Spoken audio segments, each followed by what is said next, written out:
Ferrari has hit a real purple patch. Since the summer break in 4 races, they have taken 3 pole positions, 3 podiums, a further 2 4th places as well, which all mean a lot going towards the championship, and of course they have now taken their first Grand Prix win with Sainz in Singapore, stopping Red Bull's 15 race winning streak. At the start of this run, they were down in 4th in the Constructors, 56 points away from Mercedes, and 4 races later they have jumped Aston Martin, and now find themselves just 24 points away from 2nd, with plenty of races left to go. And now, it's not been all plain sailing. Zandvoort was a weekend to forget, with Leclerc crashing out in qualifying, and then sustaining damage in the race.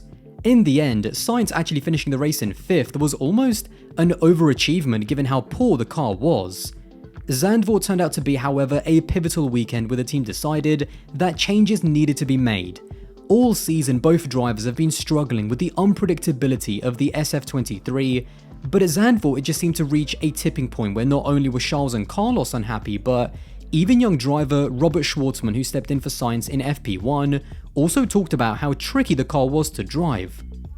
During Zandvoort, the team ran extensive setup tests to help tame the unpredictable handling. The team decided to dial in more understeer into the car and then reaffirm those tests in Monza.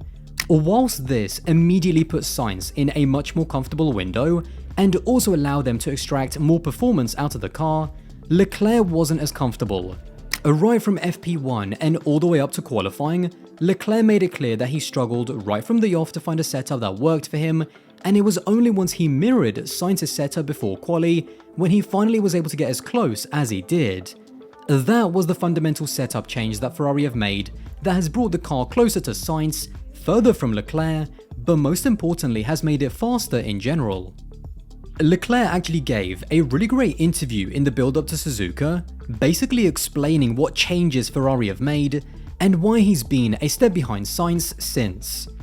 I am not completely comfortable with the car at the moment, a bit too much understeer for my liking, and I struggle to drive around it. I cannot have the oversteer that I want. We have got this very unpredictable car, and so because of this unpredictability we need to be on the safe side balance-wise. It's not that it's an understeery car, but it's just that you have to put understeer in the car to make it predictable, and this is tricky. We cannot run with a lot of front end because then whenever you have a snap, you lose a lot of grip from the car and it's just very difficult to manage. There is a bit of work to do, but it's first of all great to see that at least the competitiveness seems to be up there. Now it's up to me to try and catch up. There's no doubt that Carlos Sainz is driving the best he's ever driven whilst he's been at Ferrari.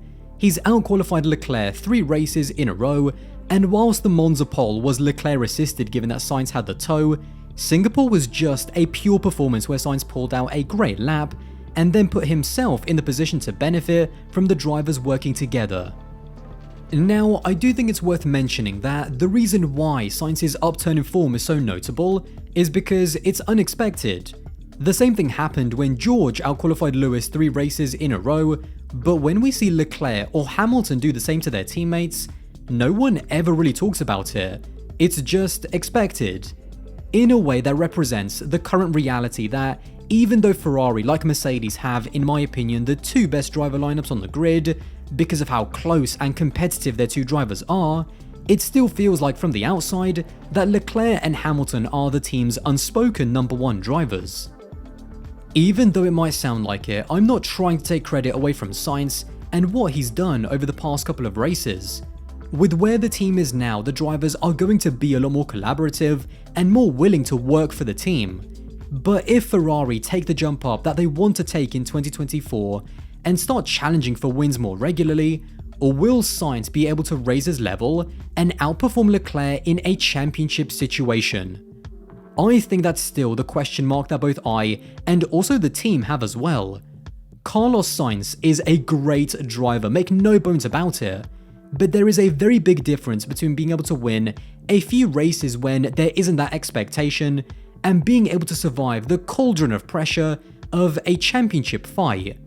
I think that with Leclerc, despite 2023 not being his best ever season, he has still got that scintillating raw speed that, when he is given a championship level car, you just know is going to make him a contender. With Sainz, we just haven't seen that yet. Or when you look at 2022, up until around Hungary time, Ferrari actually did have a championship level car. Now ultimately the reason why they weren't able to even put pressure on Max was down to the mistakes the team made, the non-existent development of the car, and also the mistakes that Leclerc made as well. But at least Leclerc showed that in the right car he was more than able to go toe-to-toe with Max consistently in every single race. Sainz in early 2022, whilst I wouldn't say that he was terrible, I mean, he was still picking up the podiums, no one was talking about him as a title contender. He found it difficult to adapt to the F-175, and his early season was most notable for back-to-back self-inflicted crashes in Australia and Imola, which pretty much stopped his title challenge after 4 races. And now, Sainz has learned since then. Ever since his McLaren days, he's been a very cerebral and analytical driver that leaves no stone unturned, especially after a mistake. And you can even see that in his driving with the way that he's not afraid to override the team and take the initiative when it comes to strategy, in a way in which I don't think Charles is as comfortable in doing so. But until we see that experience and this new turn of speed deliver consistent wins in a championship level car the way that Ferrari know Leclerc can do, Ferrari do have a dilemma with Sainz in terms of how do they keep both of their drivers happy, and how will they choose who to develop the car around in 2024. Whilst the team is only battling at the front of the midfield for podiums and the occasional win, I think it's a lot easier for Fred Vasseur to control Sainz and Leclerc and make them work together. However, if Ferrari got into a title fight and are in a similar situation to Singapore, there is no way that Leclerc would be as willing to play the number 2 role and go onto an alternative strategy to help his teammate. And how Vasseur will manage that relationship will really test his leadership. Even looking at the Mercedes situation in Singapore, it was obvious that despite Russell having track position, Hamilton was actually the quicker driver who was at one point pushing Russell more than Russell was Norris. Now ultimately the conversation never got so far as to considering letting Lewis past to have a go at Lando, but even then, you could see the tension start building between the two drivers for lap after lap, and I think the team were quite lucky despite Russell crashing out in the way that the situation kind of sorted itself out. That is both the positive and negative of having such a strong driver lineup, and whilst in 2022 I think the roles at Ferrari were a lot more defined, the closer Sainz gets to Leclerc like he has been this season, the more those lines get blurred in terms of who in the team would be favourite in a head-to-head fight. Even though this is a good problem to have for Ferrari, considering how they handled having just one of their drivers contend for the title in 2022 for all but 8 races, I don't know how they'd cope if they had 2.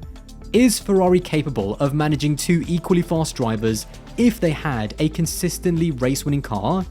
Or would it just turn into a chaotic mess, with Leclerc not wanting to play ball, Sainz being frustrated, and then that leading to the team underperforming as a whole? The dilemma of Sainz performing so well is a good one for Ferrari to have, as long as the management can handle the egos and ambitions of 2 very, very good drivers. From Sainz's point of view, it all comes down to trust in my opinion. When he came into the team, there is no getting away from the fact that he was stepping into Leclerc's team. And with Fred Vasseur coming in, who has that previous relationship with Leclerc, it would have been very easy for this team to become Scuderia Leclerc. Sainz, however, is a very smart and shrewd operator. I think he's done a great job to carve out loyalty within that team through his performances this season, and he's going to need that trust and loyalty because if him and Leclerc start fighting for wins, he has got to have the confidence in his own ability and also the confidence and the backing of the team if he wants to have any chance to win a championship against Leclerc. The question of his future at the team will be very interesting, with both drivers out of contract at the end of 2024.